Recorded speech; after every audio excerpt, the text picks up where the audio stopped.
जय भारती मेरे भारतीय भाइयों एवं बहनों। बाल दिवस के अवसर पर आप सभी को ढेर सारी शुभकामनाएं, साधुवाद एवं हंसते मुस्कुराते रहने की मंगल कामनाएं। आज बाल दिवस के अवसर पर विशेष रूप से बाल समुदाय को शुभकामनाएं देना चाहूँगा और बाल समुदाय के लिए समर्पित यह वीडियो में मैं विद्यार्थियों को आगे बढ़ने के लिए, बाल समुदाय को आगे बढ़ने के लिए प्रेरित करने का प्रयास करूंगा। तो सबसे पहले मैं बाल समुदाय से कहना चाहूंगा कि आप केवल और केवल अपने माता पिता के लिए ही नहीं हैं। आपका जन्म यह बहुत ही खूबसूरत दुनिया में हुआ है और खूबसूरत दुनिया में आपके माता पिता सहयोगी हैं, माध्यम बने हैं, लेकिन जन्म देने वाली जो शक्ति है वो बहुत बड़ी शक्ति है और बहुत बड़ी शक्ति ने आपको केवल यहाँ दुनिया बनाया है इसलिए कि ताकि इस दुनिया को और खूबसूरत बना सके। यह दुनिया बहुत ही खूबसूरत है। धन धान खनिज पदार्थों से, जल और थल से, अनंत वायु के भंडार से भरी हुई है, विभिन्न प्रकार के साधनों संसाधनों से भरी पड़ी है। आपके चारों ओर आपके जन्म से पहले बहुत सारे पेड़ पौधे जीव जंतु बनाए गए हैं जो सभी आपके सहयोग के लिए है, आपके लिए है, आपको आगे बढ़ाने के लिए है, आपकी सहायता करने के लिए है। तो ये सभी चीजें जो बनाई गई है इसका एक ही उद्देश्य है कि आप पृथ्वी पर आकर के पृथ्वी को और भी खूबसूरत और आनंददायक और भी बहुत बढ़िया बना सके और इसके लिए आपको दुनिया में भेजा गया है।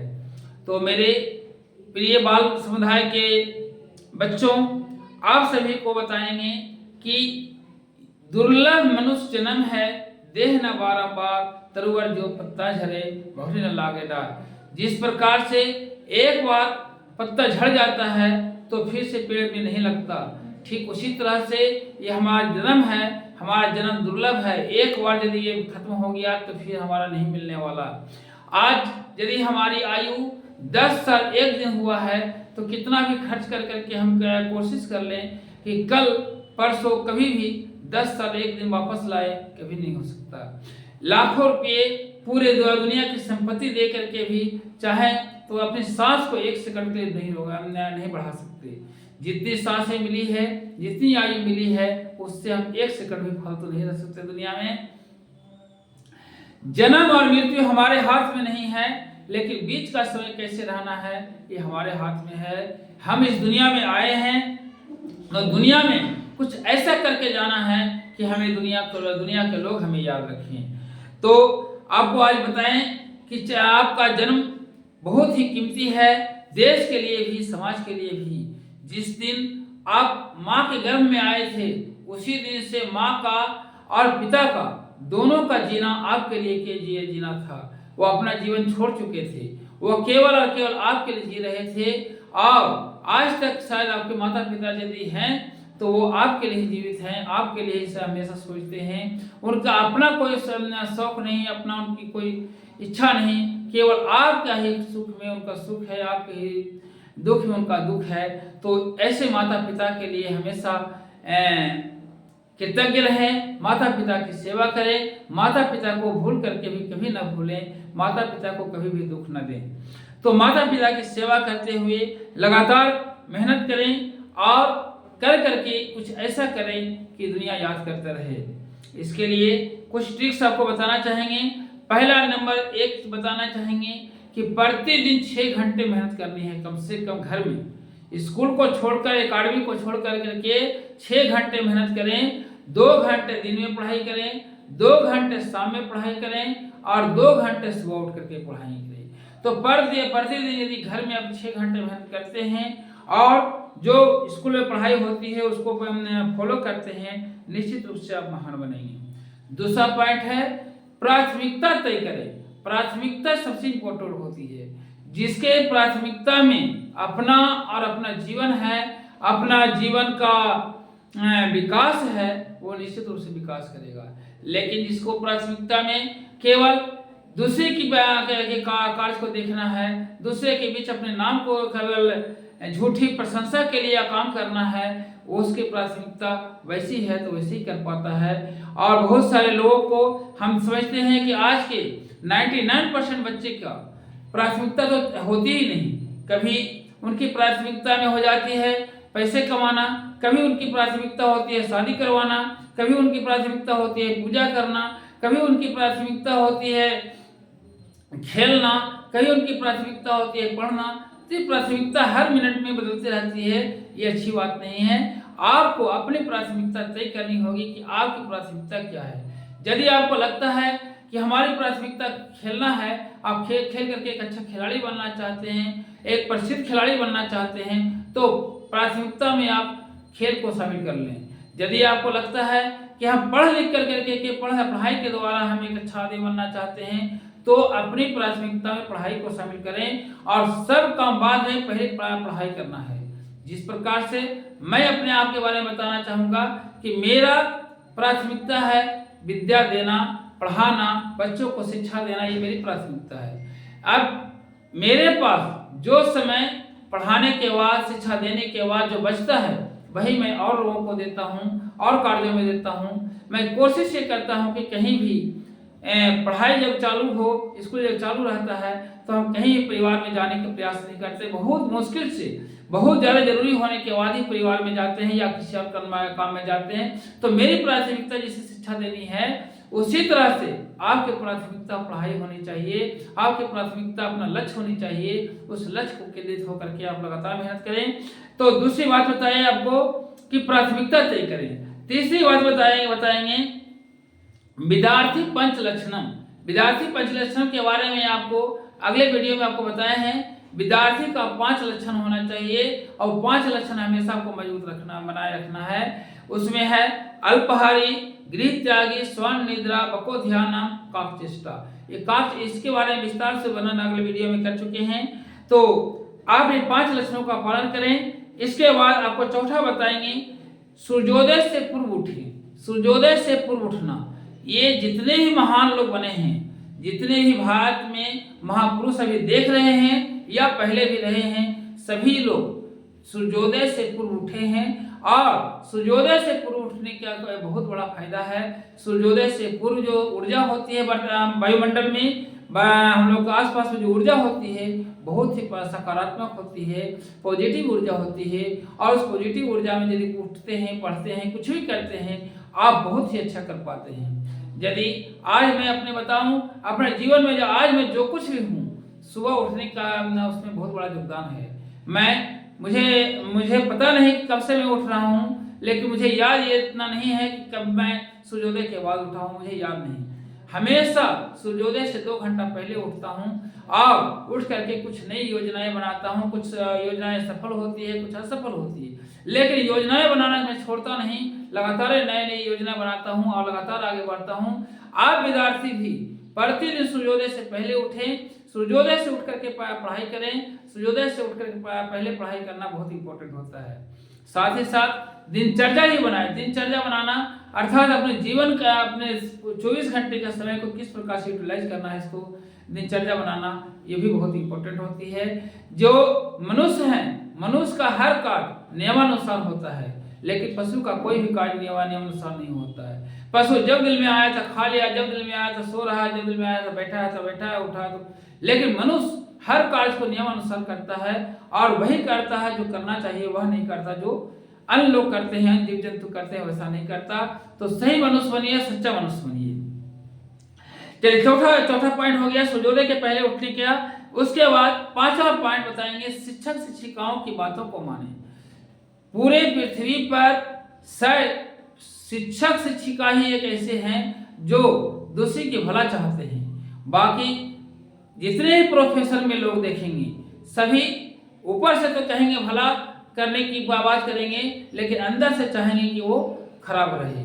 आज के नेताओं को देख लें, और नेता लोग ये कहते हैं कि पढ़ो लिखो आगे बढ़ो, लेकिन वो अंदर से चाहते हैं कि नहीं, वो नहीं पढ़े लिखे तो अच्छा है, गरीब रहे बना हुआ तो अच्छा है। क्योंकि जो गरीब बना हुआ रहेगा, अनपढ़ बना रहेगा तो मेरी जय जयकार करेगा, मेरा पूजा करेगा, मेरा सम्मान करेगा। लेकिन जब पढ़ लिख जाएगा, यदि आगे बढ़ जाएगा तो मेरा सम्मान नहीं करेगा। इसलिए नेता लोग ये चाहे ऊपर से कहते हैं कि पढ़ो लिखो और आगे बढ़ो, लेकिन अंदर से कहते हैं कि नहीं पढ़ो। इस तरह से डॉक्टर के पास चले जाइए, डॉक्टर साहब आपको बोलेंगे जाओ ठीक हो जाना, लेकिन उसके अंदर से आवाज आएगी तुम कभी ठीक मत होना, हमेशा तुम बीमार रहेगा तो हमारे पास हमेशा आते रहेगा। लेकिन पूरे पृथ्वी पर शिक्षक ही एक ऐसे व्यवसाय में है या ऐसे पेशेवर है या ऐसे लोग होते हैं जो अपने विद्यार्थी का हमेशा भला चाहते हैं, हमेशा चाहते हैं कि मेरा विद्यार्थी अच्छा बने, अच्छा करे, अच्छा कर करके आगे बढ़े। तो शिक्षक शिक्षिकाओं की बातों को माने। शिक्षक शिक्षिका में पॉलिटिशियन का, राजनीति का गुण नहीं होता है, कूटनीति नहीं होता है, उनके पास छल कपट नहीं होता, केवल आपके लिए सोचते हैं, आपको आगे बढ़ाने के लिए सोचते हैं। उनका ये कुछ भी उद्देश्य नहीं होता आपके पीछे, ये भी नहीं वो सोचते कि हमारा बच्चा पढ़ लिख जाएगा, बड़ा बन जाएगा तो हमको चाय पिलाएगा। उनकी भावना नहीं होती कि चाय पिलाएगा, पिलाया अच्छी बात है, नहीं पिलाया कोई बात नहीं, लेकिन वो हमेशा आपको भला के लिए सोचते हैं। तो शिक्षक शिक्षिका यदि डांटते भी हैं तो उनकी बातों को बुरा मत माने।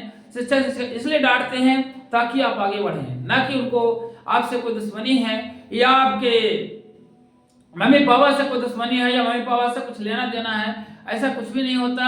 शिक्षक शिक्षिका केवल आपको इसलिए डांटते हैं, आपको इसलिए फटकारते हैं, अभी कड़ाई देते हैं, होमवर्क देते हैं, होमवर्क नहीं करने पर डांटते हैं, ताकि आप अच्छा बने, अच्छा करें, अच्छा बन कर करके देश और समाज का नाम रोशन करें। तो शिक्षक शिक्षिकाओं की बातों को माने। उसके बाद अगला पॉइंट आपको बताएंगे, छठा पॉइंट में सहयोग की भावना रखें, दूसरे को सहयोग हमेशा करें। जब भी मौका मिले किसी को भला करने का सोचें, किसी को बुरा करने का नहीं सोचें। यदि आप किसी का भला सोचेंगे तो आपको भी दुनिया भला सोचेगा। आज हम लोग एपीजे अब्दुल कलाम को याद करते हैं, आज हम लोग महात्मा गांधी को याद करते हैं, आज बहुत सारे महापुरुषों की जय जयकार करते हैं, उनकी जयंतियां मनाते हैं। क्यों? इसलिए मनाते हैं क्योंकि उन्होंने देश के बारे में सोचा, समाज के बारे में सोचा, और जब समाज के बारे में उन्होंने सोचा तो समाज उनके बारे में सोचता है, देश के बारे में सोचा तो देश के भी सोचता है, जो राज्य के बारे में सोचे उनको राज्य सोचता है। तो यदि आप दूसरे को भला करने का सोचेंगे तो आपका ये भला होगा, कहीं न कहीं आपका निश्चित रूप से भला होगा। तो हमेशा भला करने का सोचे, दूसरे को सम्मान देने का सोचे। यदि आप अपने पूर्वजों को, महापुरुषों को सम्मान नहीं देंगे तो निश्चित रूप से आपको भी सम्मान नहीं मिलेगा। तो हमेशा दूसरे को भला करें, दूसरे को भला अच्छा सोचें। और उसके बाद आपको 7वां पॉइंट कहेंगे, विद्या का मंदिर। विद्या का मंदिर आपका विद्यालय है, विद्यालय आपका विद्या का मंदिर है। विद्यालय को हमेशा नमस्कार करें। विद्यालय में जब प्रवेश करें तो विद्यालय के चौखट को छू करके, नमस्कार करके, हृदय से आभार व्यक्त करते हुए विद्यालय में प्रवेश करें। और विद्यालय के अनुशासन, विद्यालय के पवित्रता, विद्यालय के नियमों को पूरी हृदय से 100% पालन करें।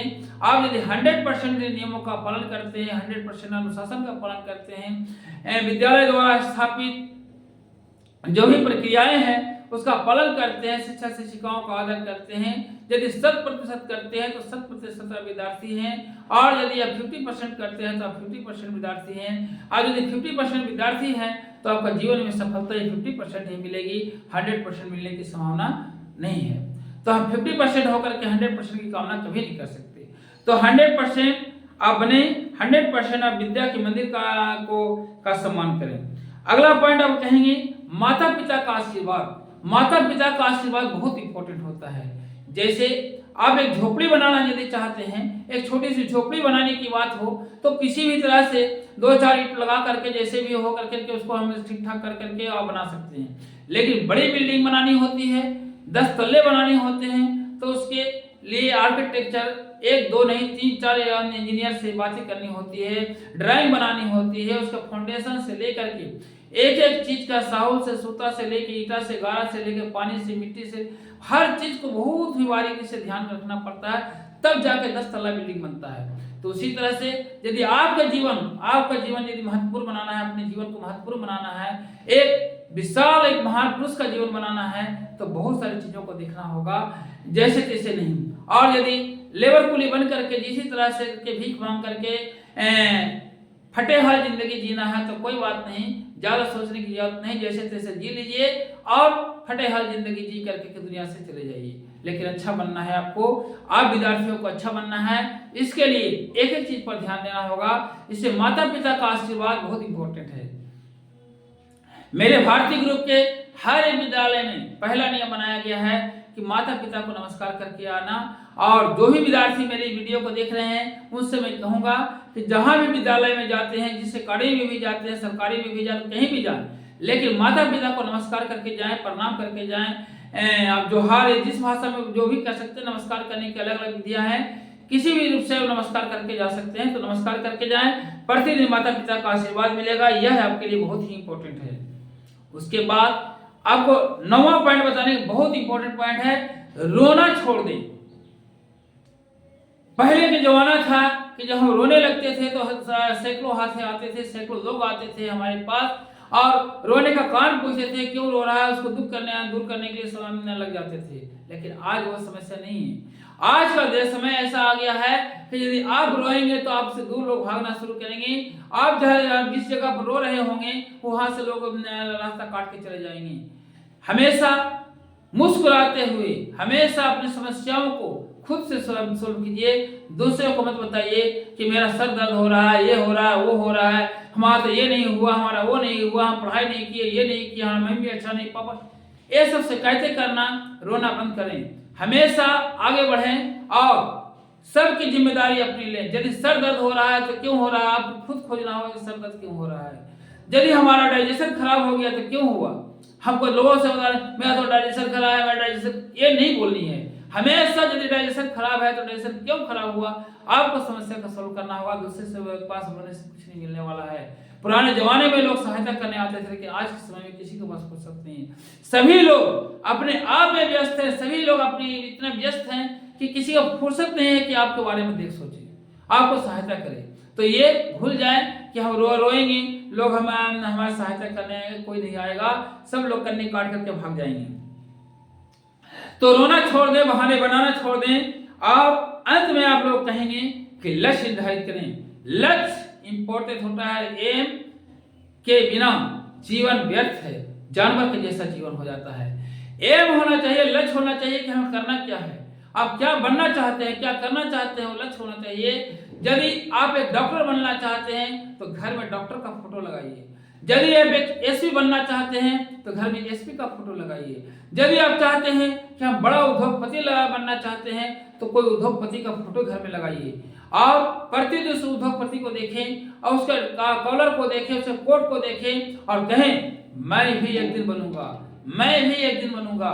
मैं आप लोग को बताऊंगा जीवन में कि जिस समय छोटा थे उस समय से भी मैं स्वावलंबी था और मैं सोचता था, कहता था अच्छा जहाज पर तुम लोग उड़ रहा है ना, एक दिन मैं भी उड़ूंगा, एक दिन मैं भी उड़ूंगा। ऐसा मैं बचपन से सोचता था और बोलता था, जहाज को दिखा कर उंगली दिखा के, अच्छा तुम लोग उड़ रहा है, हम भी उड़ेंगे एक दिन। और आज के समय में बताऊंगा कि 2 बार विदेश भी घूम गए और एक बार टीचर को भी जहाज पर घुमा लिए। तो और आने वाले समय में हो सकता है कि और भी जहाज की यात्रा कर सके। तो कहने का मतलब यह है कि लक्ष्य को निर्धारित करिए, लक्ष्य पर फोकस रखिए और लक्ष्य को लेकर के आगे बढ़ें। इस तरह से लगातार आगे बढ़ते रहें और हर बार जैसे वीडियो में कहते हैं, कर दिखाएं ऐसा कि दुनिया करना चाहे आपके जैसा। इस लक्ष्य को लेकर के आगे बढ़ें कि कर दिखाना है कुछ ऐसा कि दुनिया हमारे जैसा करना चाहे। हमारा रहे या नहीं रहे दुनिया में, हमारा उदाहरण लोग दे, हमको लोग पूजा करें, पूजा न भी करें तो कम से कम सम्मान की दृष्टि से जरूर देखें। जब भी मेरी बातें आए लोग हमारे प्रति एक सम्मान का दृष्टि से रखें, ऐसा हमेशा विचार कर रखें। और अंत में बताना चाहूंगा कि हमारा देश भारत विश्व गुरु था, हमारा देश भारत विश्व गुरु था। विश्व से लोग हमारे देश में पढ़ने आते थे, ज्ञान प्राप्त करने के लिए आते थे। हमारे देश में आए बहुत सारे शास्त्र लिखे गए हैं, जैसे शास्त्र लिखे गए हैं जिसके बारे में लोग आज सर्च कर रहे हैं। खगोल शास्त्र की रचना उस समय हुई थी जिस समय न कोई एरोप्लेन था, न कोई हेलीकॉप्टर था, न कोई अंतरिक्षयान था। उस समय खगोल शास्त्र की रचना हुई थी। आज हम लोग चंद्रयान पर गए हैं, लेकिन इसकी जानकारी खगोल शास्त्र में पहले से वर्णन है। तो हम लोगों को अपने देश को फिर से विश्व गुरु बनाने की आवश्यकता है। आप बच्चों से, आप देशवासियों से, अपने भारतीय भाइयों बहनों से कहना चाहूंगा कि देश को विश्व गुरु बनाने के लिए आगे आए। देश को विश्व गुरु बनाने के लिए आगे आए। और जब मेरे पास जितने लोग हैं सभी से मैं यही कहता हूँ, देश को आगे बढ़ाने के लिए, शिक्षा को आगे बढ़ाने के लिए काम करें। दिखावे की शिक्षा मत करें। दिखावे की शिक्षा से कुछ नहीं होने वाला है। हाई फाई बिल्डिंग दिखाने से कुछ नहीं होने वाला है। बड़े बिल्डिंग आपके लिए नहीं है, जो शिक्षा मिलती है वही आपके लिए है। यदि ये नहीं है क्या बड़े बिल्डिंग में पढ़ रहे हैं तो पढ़ने के बाद बिल्डिंग का कुछ हिस्सा आपके नाम पर हो जाएगा, ऐसा कुछ नहीं है। पढ़ाई जहाँ होती है, सही पढ़ाई होती है, ज्ञान मिलती है, संस्कार मिलती है, वहां पढ़ाई करें। और बिना संस्कार का पढ़ाई वैसे ही है जैसे एक बच्चे के हाथ में चाकू दे दिया जाए। यदि एक बच्चे के हाथ में चाकू दे दिया जाए, वो चाकू से क्या करेगा, अपना नुकसान करेगा या अपने परिवार का या किसी और का पता नहीं। ठीक उसी तरह से यदि संस्कार के बिना विद्या प्राप्त होती है तो वह विद्या भी उतना ही खतरनाक है जैसे एक बच्चे के हाथ में चाकू। ओसामा बिन लादेन का नाम सुने होंगे, जो देश का ही नहीं पूरे विश्व का सबसे बड़ा आतंकवादी था। लेकिन मालूम होना चाहिए वो भी बहुत बड़ा पढ़ा लिखा हुआ था, बहुत बड़ा पढ़ा लिखा इंजीनियर था, बहुत ज्यादा उसके पास दिमाग था। लेकिन संस्कार की कमी होने के कारण उसने अपने दिमाग का उपयोग गलत दिशाओं में किया। तो संस्कार इंपॉर्टेंट है। आज जितने देश में आज सामाजिकता जिनको कहते हैं, उन लोग पढ़े लिखे हैं, बहुत ज्ञानी हैं, लेकिन उनके पास संस्कार न होने के कारण अपने दिमाग का उपयोग गलत दिशाओं में कर रहे हैं। लोग उनसे घृणा कर रहे हैं। आज अंत में फिर मैं सभी विद्यार्थियों को कहना चाहेंगे कि माता पिता का नाम रोशन करने के लिए मेहनत करें, लग जाए, सब कुछ छोड़ छाड़ करके अपने लक्ष्य की ओर लगे और देश का नाम रोशन करें, अपने मम्मी पापा का नाम रोशन करें, अपने शिक्षक शिक्षिकाओं का नाम रोशन करें। इसी के साथ आप सभी विद्यार्थियों, साथ साथ सुनने वाले सभी भारतीय भाइयों एवं बहनों को ढेर सारी शुभकामनाएं। साधुवाद, धन्यवाद, जय भारती।